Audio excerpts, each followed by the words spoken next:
Okay, good afternoon or evening, as it may apply to everyone. Welcome to the Society of Wetland Scientists February webinar. My name is Sunita Sarkar, and I'm going to be your moderator today. The general format for this webinar today is basically the 45-minute presentation following my introduction. That will then be followed by 15 minutes of questions, and then we'll end with a set of announcements.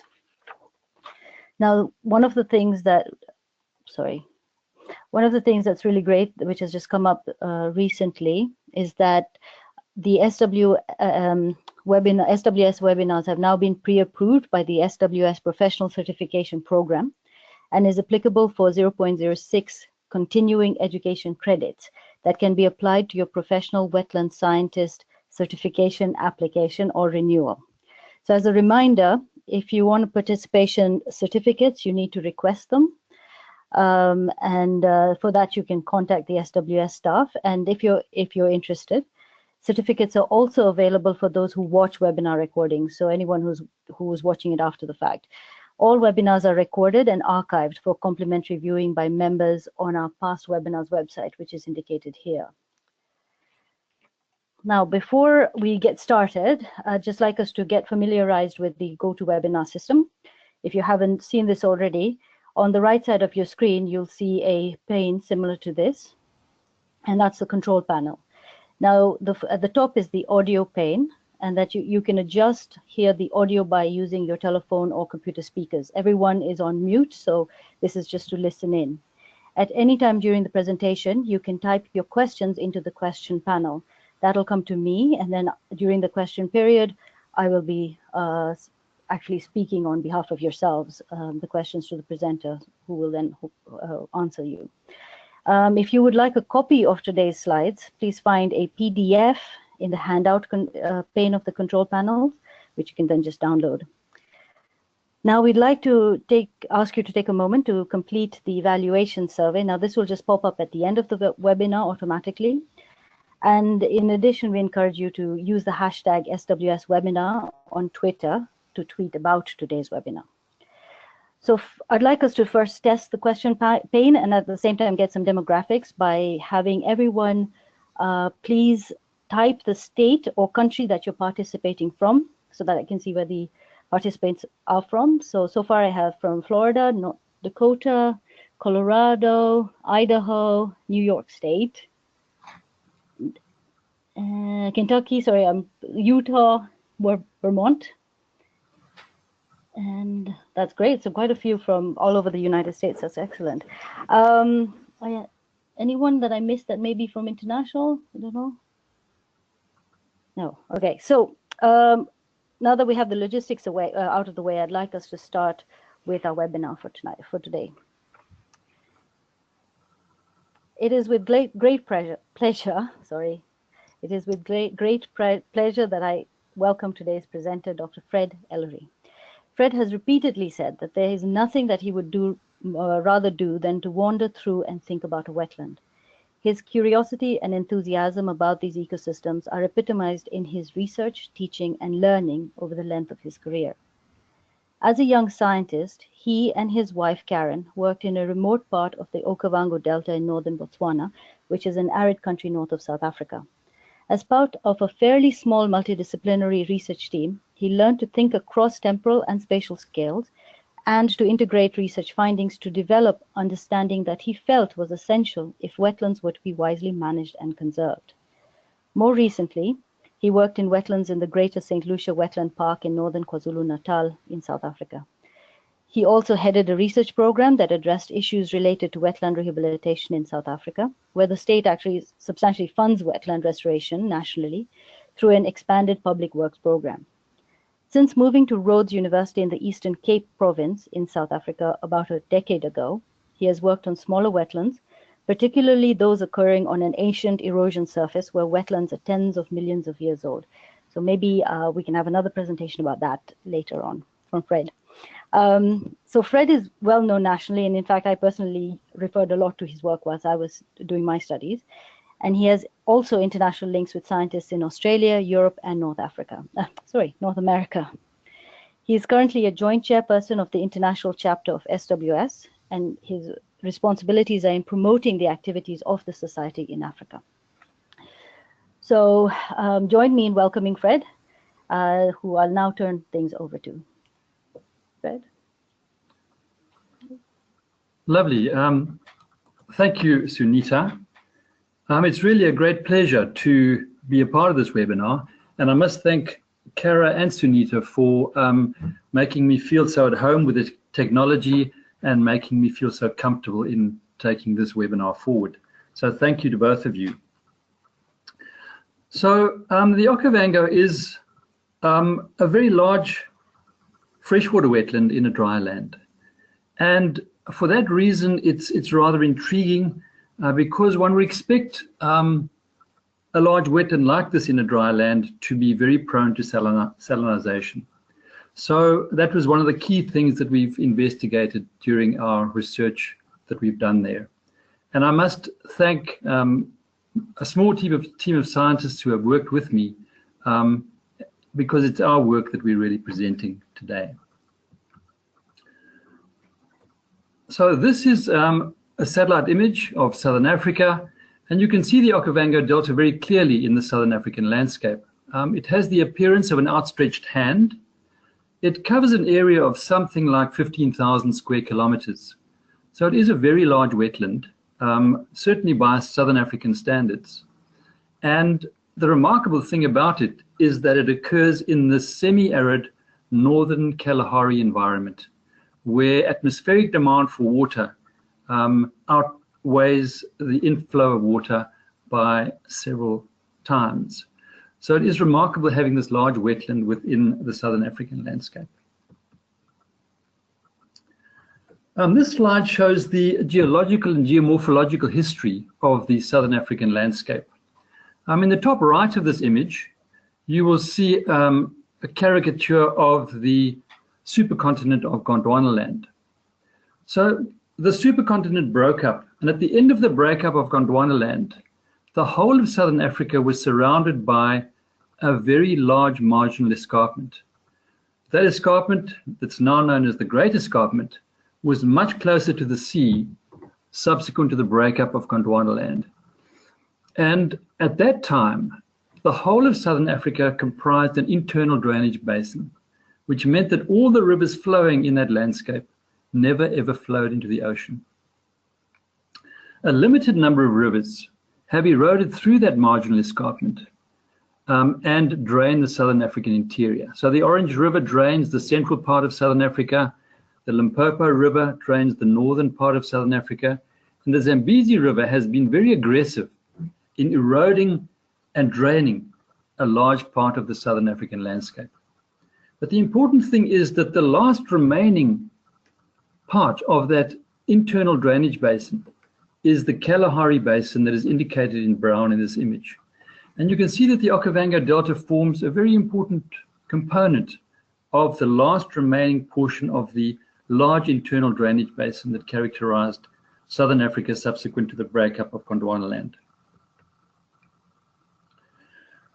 So the key thing is that Africa is still being broken apart by processes that are operating deep within the crust of the earth. And the Great Rift Valley is a clear indication that these tectonic processes are gradually breaking the African landscape into pieces. So Africa is moving southwest relative to the Arabian Peninsula, and the Red Sea occupies the depression that was created by that rifting. The Great Rift Valley is best known in East Africa, where it forms a very prominent topographic feature. But it's not well known that a branch of the East African Rift Valley extends into Southern Africa. And in fact, the Okavango sits within an extension of the East African Rift Valley in northern Botswana. This is an infrared image of the region. I won't say much about it, except that very clearly visible in the image are two parallel sets of fault lines. The Gamari Fault in the north, much of it's been covered by sediment, so it's not visible all the way across the Okavango. And then in the south, we have two fault lines, the Kunyeri and the Tamalakani faults. Now, between those two parallel sets of fault lines, the land surface has collapsed. And it's in that collapsed valley that the Okavango Delta is situated. So these fault lines are very clearly visible from the air. This is the Kanyeri Fault.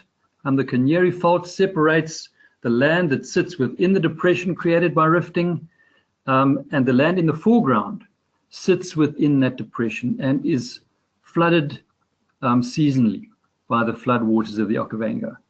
The land beyond the fault line is on the elevated shoulder of the fault and hosts savannas that are typical of the Kalahari environment.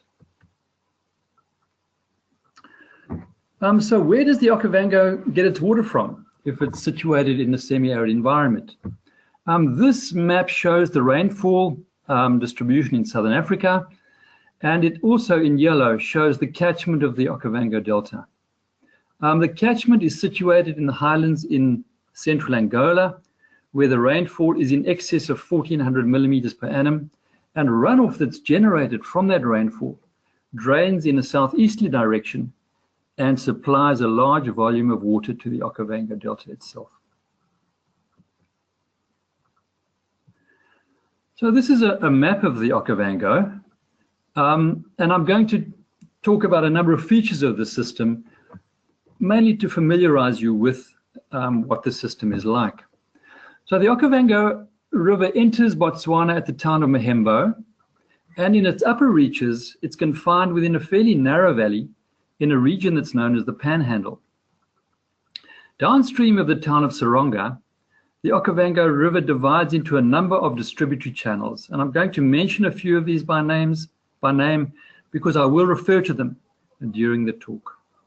So down the western side of the delta, we have the Thaoge River. In the central region of the delta, we have the Zhao and the Bora rivers. And along the northern margin, we have the Ngoka and the Maunachera. The Ngoka River is currently the major offtake of the Okavango River, and it drains in an easterly direction along the northern margin and joins with the Maunachera, which also drains eastwards. The upper reaches of the delta are permanently flooded in a region that's known as the permanent swamps. The lower reaches are seasonally flooded in a region that's known as the seasonal swamps. And extending into the delta from the surrounding Kalahari are a number of sandfelt tongues. The town of Maun is the gateway to the Okavango. So anyone who visits the Okavango will presumably land in Maun, and their travels will then take place from that local hub, that local tourist hub.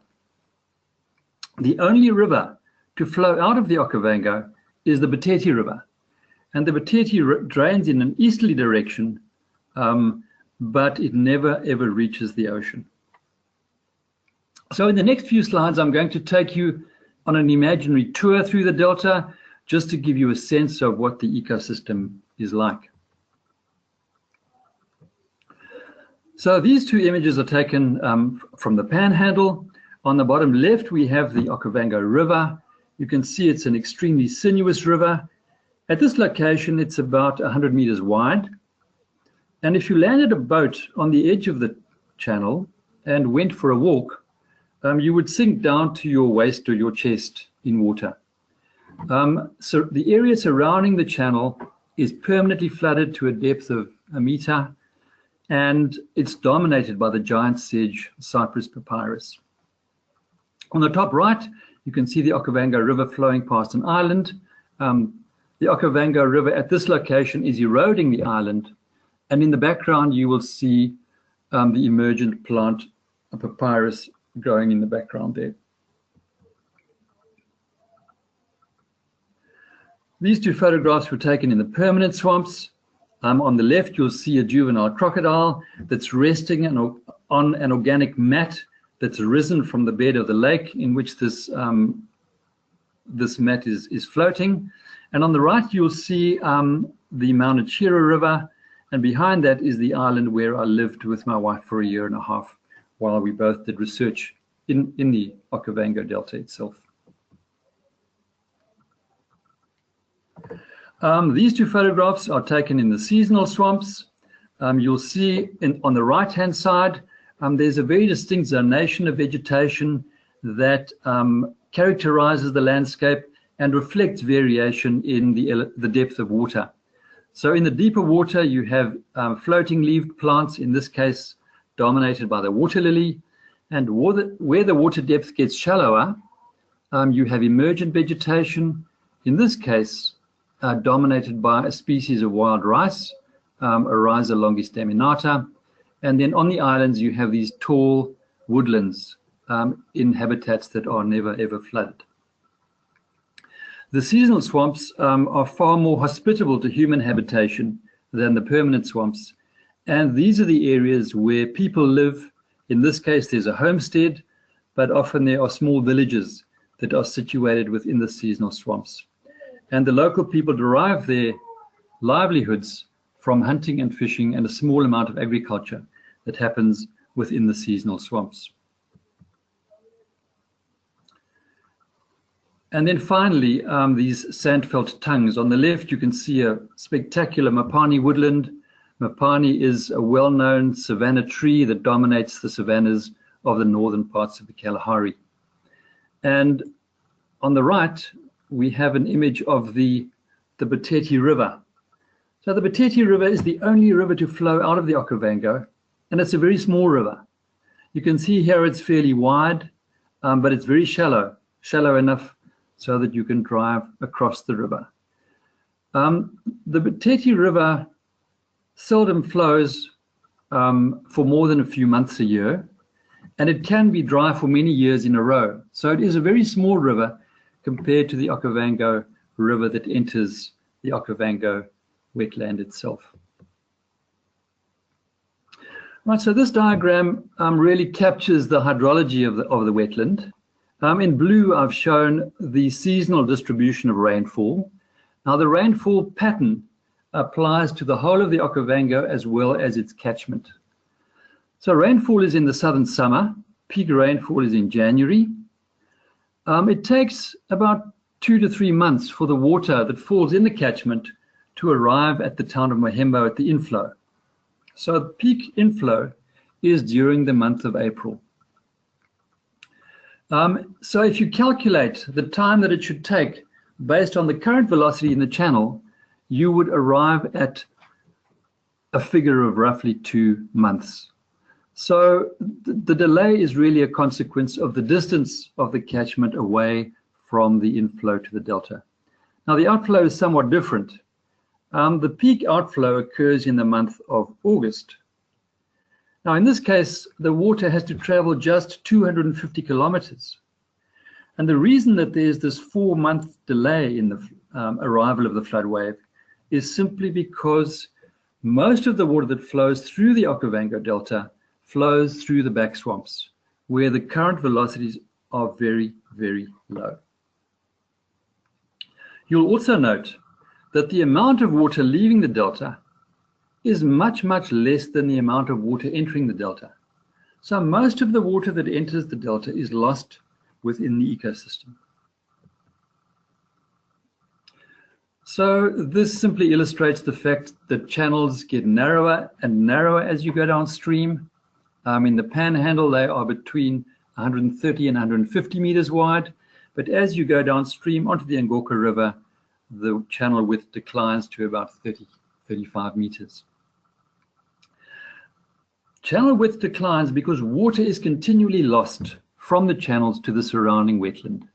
And this loss takes place via overbank flow, but also as a consequence of seepage through these fairly porous peat deposits that flank the channels.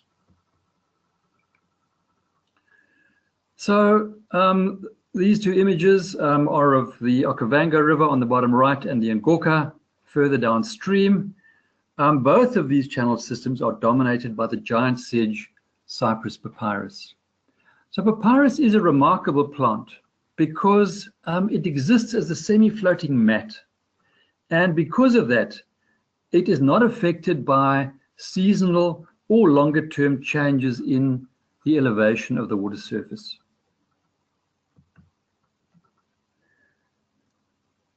So this is a series of images that really depicts the passage of the flood wave.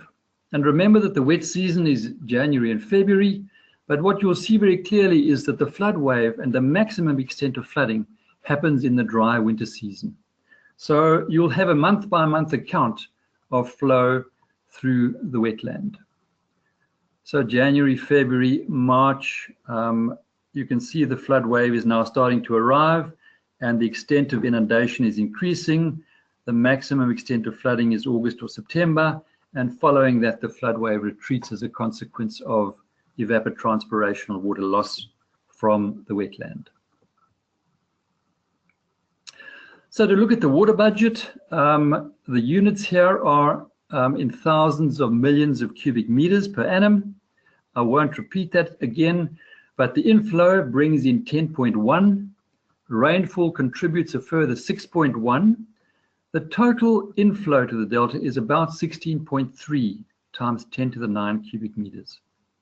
Of that, about 16 is lost to the atmosphere via evapotranspiration. So about 98% of the water that enters the ecosystem leaves the system via evapotranspiration. And for that reason, one might expect a degree of salinization to take place in the ecosystem.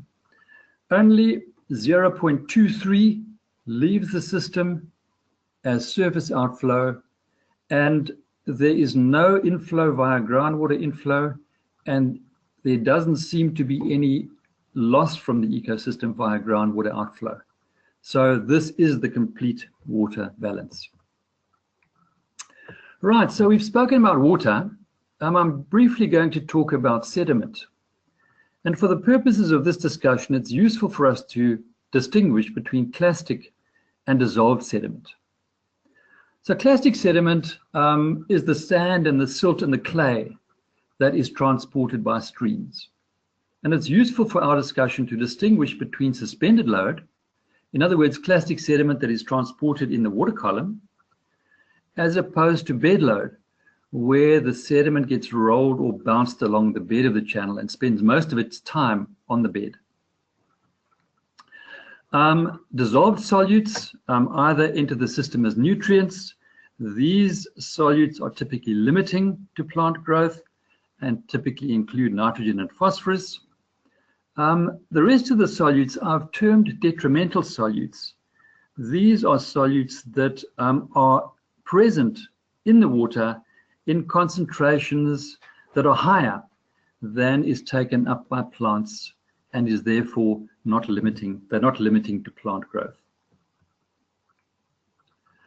Right, so this is a map of the catchment of the Okavango, and illustrated in brown is the distribution of Kalahari sand.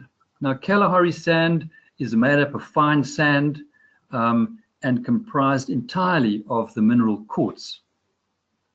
So the fact that about 85% of the catchment of the delta is situated on Kalahari sand has two important consequences for the delta. The first is that quartz weathers very slowly, and because of that, the concentration of dissolved solutes in water flowing into the delta is very, very low. Water entering the delta is very, very pure chemically. The second important consequence is that sand makes up the biggest fraction of the clastic sediment that is brought into the delta. And that sediment is transported primarily as bed load. And this means that the water in the Okavango is typically very, very clear. So this slide illustrates the clarity of water in the Okavango. In the right is a small lake next to the Mount Achira River. The water there is very, very clear. On the left is a photograph of submerged vegetation growing in the bed of the river. And the channel here is about 4 or 5 meters deep. The only things that are floating on the water surface are the white flowers that you see in that image. So the water in the Okavango is very, very clear because of the very low suspended load concentration. So this is the clastic sediment budget. Of the incoming sediment, about 170,000 tons is transported as bed load. 30,000 tons moves in as suspended load, giving us a total of 200,000 tons of clastic sediment. So because the sediment that enters the delta is transported primarily as bed load, and because the banks are made of peat, it's impossible for that sediment to escape from the channels. And remember that the width and the discharge flowing down those channels is declining progressively downstream. And this means that the ability of those streams to transport that sediment declines as one moves downstream. And this results in the deposition of bedload sediment on the bed of the channel. So on the left here, I've illustrated a benchmark. Benchmarks are installed by the Department of Water Affairs in Botswana, and they're used to measure the water surface, the elevation of the water surface over time. And they gave us this data from 1977 to about 1987. And if you look at the elevation of the water level on that gauge, it rose from about 1.6 meters to over 2 meters over the 10-year period. The rise in the water surface in the channel is a consequence of the deposition of sediment on the bed of the channel. So the bed of the channel is accumulating sediment at a rate of something like 5 centimeters a year. And because papyrus exists as the semi-floating mat of vegetation, the channel margins rise at roughly the same rate, so that the channel maintains its cross-section. So this is a remarkable rate of aggradation. And what it means is that over time, the channels gradually become elevated relative to the surrounding swamp. And as the channels become more and more elevated, they lose increasing amounts of water to the surrounding wetland. So as water is lost from an aggrading channel that is receiving sediment from the catchment, it loses water to the surrounding wetland, but the water doesn't transport any sediment. And because of that, that water is very erosional. And you get incision, the channels deepen, and you also get headward erosion that erodes these tributaries towards the trunk stream. Now, flow is concentrated on hippo trails, and for that reason, we think that hippos are an important part of the Okavango story. And I've just illustrated that in this photograph here of a pod of hippos in a small lake within the wetland. So because of these processes, we've had dramatic changes in the distribution of water within the wetland over historical time. So when David Livingstone traveled to Lake Ngami in 1848, the lake received its water supply via the Thaoge River that flows down the western side of the delta. During the 1880s, the Thaoge River started drying up. And the drying of the Thaoge was associated with an increase in flow along the more northerly Angola River. And during the early 1900s, the Mborokha River, which flows just to the north of Chiefs Island, was the main supplier of water to the town of Maun. Well, during the 1930s, this part of the Angola River started drying up, and that drying was associated with an increase in flow along the more northerly Mount Achira River, but also by an increase in flow along the Boro River to the south of Chiefs Island. So these are quite dramatic changes in flow over fairly short time periods. And to illustrate the effect, I'm going to show you two sets of images. The first of the Thaoge River, just below the permanently flooded zone, and the lower Angola River in a region that is very close to the permanent swamps. So this is an image of the abandoned Thaoge River. You can see the channel bed is sandy, and the channel bed has been colonized by acacia trees. So it's clear that this river hasn't flowed for a long, long time. This is, I'm sorry about this should be the abandoned Angola River. I think I just cut and paste that label.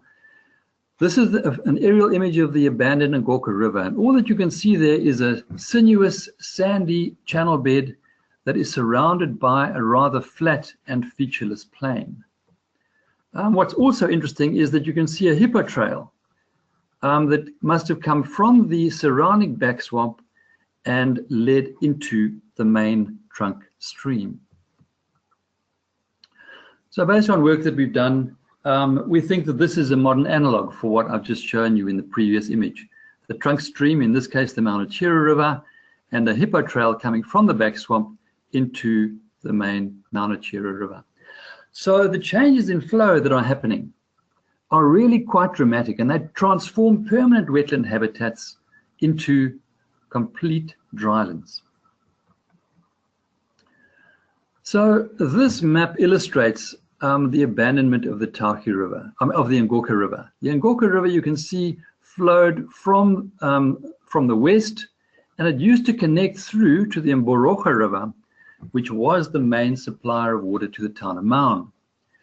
During the 1930s, this was a small hippo trail. And this hippo trail, based on aerial photography, enlarged over time and eventually became a direct connection between the Angola River and the Maunachira River. And as this channel enlarged, the Angola River increasingly dried out and failed. You'll notice that the area around the abandoned Angola has been affected by a peat fire. So we were lucky enough to see a peat fire when we were working there. In fact, this peat fire has burnt for something like 40 years in the region of the abandoned channel. And you can see these fires as lines of smoke that emerge out of the ground. These fires burn very slowly over time. And you can see that I'm standing in the ash of a peat deposit that has burnt in the relatively recent past. So this diagram summarizes the events that take place following channel abandonment. At the time the channel was active, it would have received sediment from the catchment, the channel bed would have aggraded, the peat banks would have aggraded, and the channel would have been flanked by a peat deposit maybe 4 or 5 meters thick. Following abandonment, these peat fires burn the peat deposits. And all that's left at the end of 30 or 40 years is a column of peat and ash about 20 or 30 centimeters thick.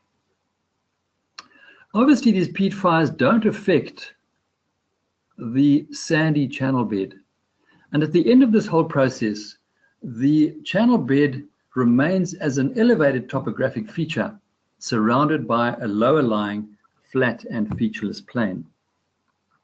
Now, the lowering of the land surface because of these peat fires makes it inevitable that an area like this will be flooded again at some time in the future. So this is a satellite image of a region of the delta. This area is permanently flooded in a region of permanent swamp. This is an island. And the only interpretation that one can make of that island is that it was the bed of a former channel. So the processes that I've described mean that channel beds can become islands in the Okavango Delta ecosystem. Right, so we've spoken about water, we've spoken about clastic sediment. I'm now going on to talk about dissolved sediment. And look, I'm not going to say very much about this, except that about 491,000 tons of dissolved sediment enters the ecosystem each year. That's about 2.5 times the clastic sediment load. So the Okavango ecosystem is dominated by the input of mainly salt. And of that salt that's entering the ecosystem, only 30,000 tons leaves the ecosystem each year. So about 460,000 tons of solutes must be accumulating within the ecosystem. And therefore, one would expect the ecosystem to salinize.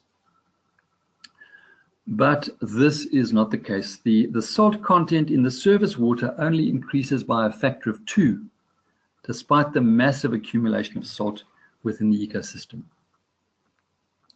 So an important part of the Okavango story relates to islands. This is an aerial photograph of a small island in the delta. The island is surrounded by permanent swamps. The island itself has a fringe that is made up of broad-leaved evergreen trees. And that gives way towards the center of the island to a zone that's dominated by deciduous woodlands, typically dominated by acacias and by this hyphene palm, this ivory palm. The central regions of the island are really barren. And most islands contain a central depression, and the depression may or may not contain water. So the work that we did on islands, well, it involved lots of augering.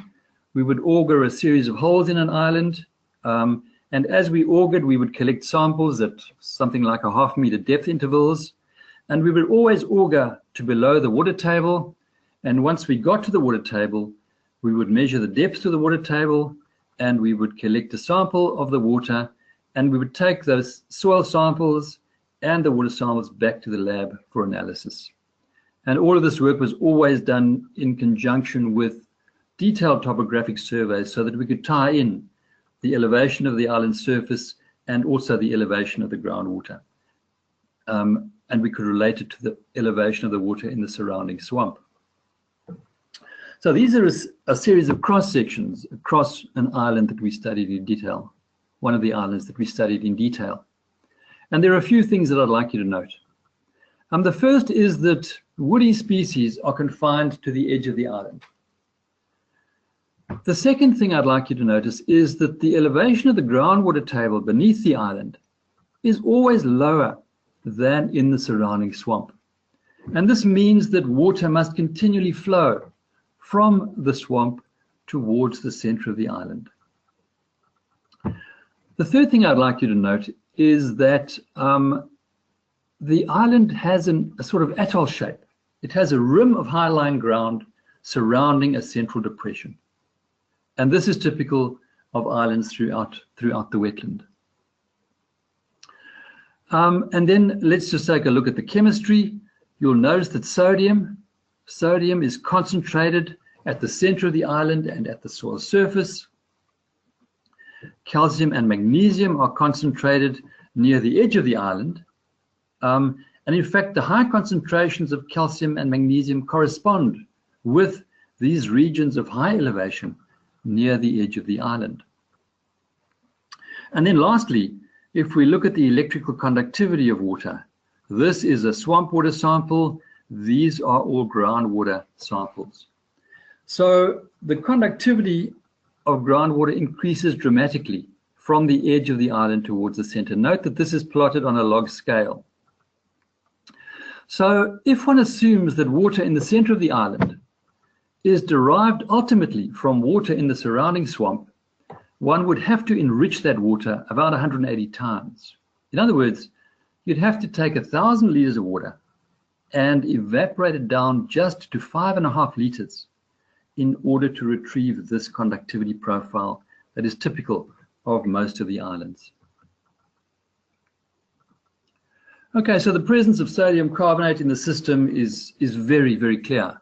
It forms this white efflorescent crust at the center of the island, and it's present at concentrations so high that all of the vegetation is poisoned except for one grass species, Sporobolus spicatus, which is able to tolerate these very salty conditions. We did an experiment over a number of 24-hour cycles in which we very carefully measured the elevation of the water table. And we plotted these results relative to the elevation of the water table early in the morning, typically at 10 to 6 in the morning.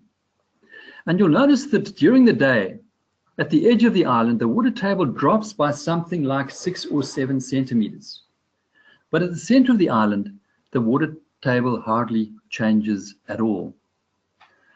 You'll recall that woody species occur at the edge of the island. And certainly the broad-leaved evergreen species have their roots in the water table. and they must be pumping large quantities of water from the groundwater into the atmosphere during the day, and in doing so they lower the water table. At night, the water table returns to what it was at the beginning of the day, such that it's clear that recharge takes place from the surrounding wetland. Okay, so just to get into a little bit of chemistry, this is a plot of the sodium concentration against electrical conductivity. So as water evaporates, the solute concentration increases in proportion to the amount of evaporation that takes place. And both sodium and electrical conductivity increase uniformly during the process of evaporation. So these samples are taken from the surrounding wetland in the case of surface water, and these are all groundwater samples that were sampled from beneath the islands in the Okavango. Okay, so this is a plot of calcium against sodium.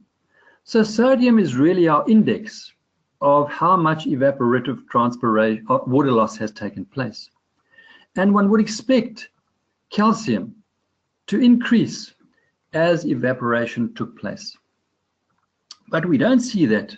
At a certain point, that increase in calcium concentration stops, and after that, calcium concentration declines. So let's do an imaginary experiment. Imagine that we had 1,000 liters of water with 1 gram of calcium carbonate. We would have 1 part per million of calcium carbonate. As that water evaporated down to 100 liters, all of that calcium carbonate would remain in solution, but the concentration would increase to 10 parts per million. But as we continue to evaporate that water further to perhaps 10 liters, calcium starts to precipitate in the solid phase, such that by the time you get to 10 liters of water remaining, only 0.07 grams remains in solution. That means 93% of the calcium carbonate in the original body of water has precipitated from solution in the solid phase. So based on all of this work, this is sort of the conceptual model that we have put together relating to islands in the delta. You can see the elevation of the water table of the water surface in the surrounding swamp. The water surface beneath the island is at a lower elevation, such that recharge of groundwater must be taking place. The broad-leaved trees in the evergreen fringe have their roots in the water table, and they are pumping water into the atmosphere via transpiration. And they're leaving many of the dissolved solutes behind. And for that reason, the electrical conductivity and the salt load in the water increases as you move from the edge of the island towards the center. And near the edge of the island, calcium and magnesium precipitate from solution, and their precipitation from solution causes the soil to swell. So who would have thought that transpiration would lead to the creation of topographic relief? In the center of the islands, groundwater must rise via capillary rise, and it must evaporate from the soil surface. And only at the very end of that evaporation sequence does sodium precipitate from solution as sodium carbonate. So islands are very important sinks for dissolved salts that enter the ecosystem. So our view is that islands are the kidneys of the Okavango. Here you can see an island that's been salinized. This island is in the permanent swamps, and that island is continually sequestering salts from the freshwater ecosystem and focusing them in the interior of islands. So islands are very important in maintaining the freshwater ecosystem that characterizes the Okavango Delta as we know it. The other thing that's very important is channel switching. So an area such as this will at some point in the future dry out. And then when an area like this dries out, the very soluble salts, the sodium carbonates, will get leached from the soils by rainfall, and they will enter the deep groundwater system.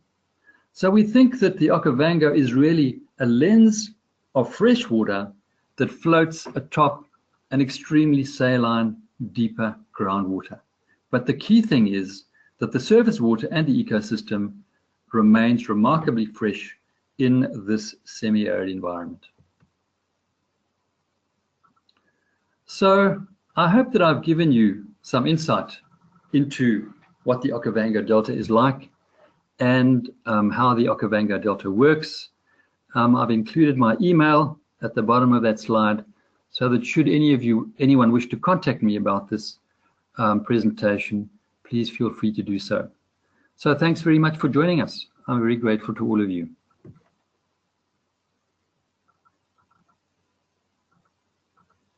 Hey, thank you, Fred, for that presentation. It was really interesting. It always amazes me how wonderful the natural ecosystems are and how we have so much to learn. So thank you very much. It was very, very interesting. Now I would like us to move on to the questions. As the audience, if there's any questions, please you can send them to me on using the questions pane. So I have one question, Fred. Could you reiterate how the trees build topography? Right. So the trees are transpiring water. Perhaps we can go back to the relevant slide. Yeah, sure. You can take it. Yeah. Okay, thank you. I'm just going to go back. This is the slide here. So remember that the trees are transpiring large quantities of water into the atmosphere, but they're leaving the dissolved solutes behind. Those solutes that are not present, that are present in higher concentrations than is needed by the plants. So the plants are very selective in the salts that they take out of the water, and most of them are being left behind in solution. And as a consequence of that, the concentration of salts increases as the water flows from the edge of the island towards the center. And at some point, calcium and magnesium start precipitating from solution because of that into the solid phase. And when they precipitate from solution into the solid phase, they cause the soil to swell. So when you look at a thin section of an island beneath the high-lying ground at the edge of the islands are originally made of sand. But you can see that if you take a sample from elsewhere on an island, the sand grains are resting against each other. But where you take a sample from beneath the edge of the island, the grains have been pushed apart by calcium carbonate. So the precipitation of calcium carbonate near the edge of the island causes the soil to swell. And that's driven by transpiration. That whole solute load increase and precipitation of solutes is driven by transpiration. And therefore trees create, through transpiration, lead to the creation of topographic relief. I hope that's answered the question. I believe it has. Thank you very much. If there's any follow-up questions, please do type them in, and if we have time, we'll get back to it. Now, the next question I have here is, how do you foresee the future health of the delta if headwaters in Angola are not protected? Right. So, once again, a very nice question. Look, Angola has been involved in a civil war for a long, long time. And that has led to people moving off the land and their movement into large cities, particularly the capital city on the west coast. And that has led to enormous security for what happens on the land surface, and has and means that the Okavango is still in a remarkably pristine state. So I think that people are moving back onto the land, and they will start cultivating crops. Remember that most of the catchment is on Kalahari sand, and it's very infertile soil. So if crop cultivation is to be sustainable in terms of food security, fertilizer, commercial fertilizer, will have to be used. And this is a great threat to the Okavango, perhaps one of the greatest threats. It's not the only threat, but the Okavango is a system that has evolved with extremely low nutrient concentrations in the inflowing waters. So I think potentially the development of agriculture in the highlands in Angola could have a large impact on the ecosystem as we know it. Remember that the channels in the upper part of the delta are flanked by papyrus. Now, it's very well known that papyrus is very good at sequestering nitrogen and phosphorus. And this work has been done largely in the margins of Lake Victoria. So perhaps the fact that papyrus dominates the upper reaches of the system may lead to a large measure of protection of the ecosystem as a whole. So I guess it's really dependent on the interactions between the development in the catchment and the ability of papyrus to cope with the increased nutrient loadings that might result. I guess that's all that I can really say in answer to that question. Okay, thank you. A quick follow-up on this. Is there any threat of, for example, because, for example, like you said, Maun gets water from the Okavango, that when these channel shifts happen, that their water supply is affected, and that there could be any, as development takes hold, or if it does, that would be would have any impact on the functioning as is of the lower reaches, and therefore affecting backwards? Yes, once again, yeah, thanks for a great question. Maun frequently experiences water shortages. We've documented cyclicity in the flow in the delta, and that cyclicity in the inflow is reflected in a high degree of cyclicity in the outflow. So based on that work, we predicted that from 2010 to 2030, the Okavango would receive lots of water, and that Maun would have a high degree of water security. And certainly those predictions that we made in the 1990s are being borne out currently. But at some point in the future, Maun will be short of water. Now, there was a plan in the 1970s and 80s where Maun was experiencing a serious water shortage. And also, water was needed for mining activity to the east of the Okavango. And at that time, there was a very large plan to drain the lower Okavango. And our feeling is that that would be an extremely poor investment to make, because once you've made that investment, and perhaps the stream that you're excavating experiences drying because of channel switching, having made that investment, you may be tempted to excavate all the way up the delta. So our mantra has always been that that is the last strategy that should be adopted to maintain water security in Maun. And our suggestion has been to take water from the panhandle and pipe it to Maun. So the Okavango is a very, very large river. It's Southern Africa's second largest river. It's second in size only to the Zambezi. It's much bigger than South Africa's Vaal and Orange River. So given the size of the river and the small amount of water that is needed by a place like Maun, it would be possible and sustainable to supply Maun with water from the panhandle. So that would be my response to the question that you've asked. I hope I've answered it. Yeah, no, I think that is great. Thank you. Now I have two questions that are quite linked. So if you don't mind, they're two separate questions, but I think they can be answered together. So the first is, do you observe shifts in wildlife towards salt-tolerant species in this island environment? And the second is, how important are the islands slash salt concentration to the animals for health, etc.? Right. Okay. So the salt is certainly sought by mammals, by large mammals. The swamp environment, you can see in this particular image that we're looking at, is very inhospitable for animals to move across.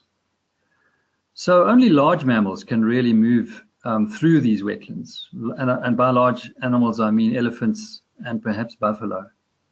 But you certainly wouldn't see smaller mammals moving across these permanently flooded areas. So there are salty islands in the seasonal swamps, and certainly they are used by small and large mammals for salt. But the extent to which they're used, I'm really not sure. Okay. Yeah, but there hasn't really been a shift in terms of wildlife towards salt-tolerant species. There hasn't. Oh, I see. Yeah, it has. So one is that they do use them in some cases. The big animals. No, there certainly hasn't been a shift. No, yeah. no. Okay. Just sorry. Back to the audience. If you have to leave, please. I'm just going to move this. Sorry. It's just so you can email if you need. Sorry. Forgive me. There you go. Just so the email is available for anyone who needs to leave early. So we can move on to the next question. What is the impact to the peoples living in the seasonal swamp as it changes so relatively quickly? Look, when Livingstone traveled to Lake Ngami, the whole of the western side of the delta was fairly densely populated. The drying of the Thaoge River had a major impact on the livelihoods of those people. And when the lower Ngorka was abandoned, there were several villages along the lower Ngorka that were also deprived of water. But those people are increasingly settling in Maun where there is more formal employment, and they're relying less on the environment for their livelihoods. So I guess that these changes have led to people moving away from this rural lifestyle into a more urban lifestyle. And one does see fewer and fewer people living on the land these days than has been the case in the past. Okay, thank you. I think, yeah, just the movement towards more urban seems to be African, generally happening in Africa. Now, the next question was a question about a big dam planned in Angola, but from what you mentioned, it doesn't seem to have an impact. But just to be on the safe side, would it have an impact? There's a big dam that's planned in Angola. Maybe they ask if, do you know about this dam? Okay, look, Namibia is planning to build a hydroelectric scheme on the Okavango River. And we've had a huge amount to say about that. And I can go into that because it does illustrate the point that I would like to make about dams. So we did talk about increased nutrients being a possible threat. But look, the construction of a dam is a much, much bigger threat to the delta. And the reason is as follows. The hydroelectric scheme that's planned in Namibia has a wall that is about 15 meters high, a little more than 15 meters high. Now, the impoundment that would be created would be an impoundment about 60 kilometers long and maybe 20 kilometers wide, a very large impoundment. The key thing about the impoundment, though, is that it would take a day to fill with water. That impoundment, because the dominant sediment load is bed load, that impoundment would trap all of the bed load sediment being moved from the catchment into the Okavango Delta. None of that sediment would get through the impoundment. For a period, if the dam wall was 15 meters high, it would take something like 300 years to fill with sediment before the initial sediment flux was reinstated. So we spoke about the importance of bedload sediment for channel switching. If channel switching was switched off for 300 years, the renewal mechanism would also be switched off. The renewal mechanism that leads to the leaching of sodium carbonate into deep groundwater, that mechanism would also be switched off. And therefore, the Okavango would salinize. So the construction of dams on the Okavango River, except for at very distal locations in the very upper part of the catchment, would have very serious impacts on the Okavango ecosystem. So luckily, the Department of Energy in Namibia did listen to our pleas to not go ahead with this dam, and they have temporarily shelved their plans to build a dam on the Okavango River. And hopefully that will not raise its head again. But dams in the catchment of this particular wetland would be disastrous.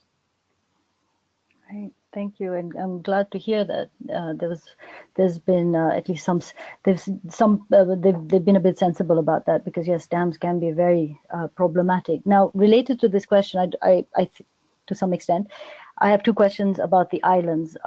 Again, similar. What would be the consequence of the absence of islands on the overall system? Example, downstream ecosystems. But also, what is the scale or size requirement for the island in its to function as the kidney? Right. The key thing about islands is the broad-leaved evergreen trees that grow in the margin of the islands. So it's the broad-leaved trees that grow in the island margins that really focus the salts towards the interior of the islands. And if those woodlands, because of the need for fuel perhaps, were destroyed, salinization would very quickly extend beyond the edge of the island, and salinization of surface waters would occur. So I think that's a very important point to make about the way that islands work. So I'm really not sure about how many islands are needed to safely sequester all of the salt that is introduced into the system each year. But the one thing I didn't really talk about was the sequestration of solutes on the floodplains, on the lower floodplains of the seasonal swamps. So if you remember that table of solutes, silica was by far the dominant solute that is introduced into the delta each year. And it is silicic because the whole of the catchment, not the whole of the catchment, but 85% of the catchment is on quartz, sandy quartz. So that silica is again precipitating out of solution in the floodplains, and that is being sequestered in the root zone of floodplain vegetation, particularly herbaceous vegetation, grasses and sedges. If islands were to disappear, sodium would eventually start salinizing the lower reaches of the system, and it would eventually become a much more salty system than it is at present. So I'm not sure that that's answered the question, but all I can say is that we've sort of described how the system works, and it certainly is currently functioning to sequester all of the salts that are introduced, all of the harmful salts that are introduced into the system. No, I think, yeah, just a quick check. It's 5 minutes past the time that we're supposed to have ended. So we, as far as I can tell, only have one more question. So if you have time, we are okay to stay for a bit longer, and I can finish off with the last question. I hope that's okay with everyone. So the last question for today is, do you think that the peat fires are a natural process? And if so, what would natural ignition points have been before humans in the system? Right. So yes, I think that they are natural. They have characterized the delta throughout its history. I'm not sure what the source is. I've often wondered about that. But fire is not atypical in savanna environments. And the decomposition of the peat, even during the drying phase, does produce methane, which is highly flammable. So I've often wondered whether lightning perhaps could ignite a peat fire. Certainly it's possible that lightning could ignite a fire in the surrounding savannas. And once a fire got going in a nearby savanna, it would spread into the wetland. And fires are fairly common in the delta, even in the most remote parts of the delta where no people live. So we lived in Marine Game Reserve. We never saw another person while we were in the field. And we saw many, many fires that burned through the area in which we were working. So I think fires are natural.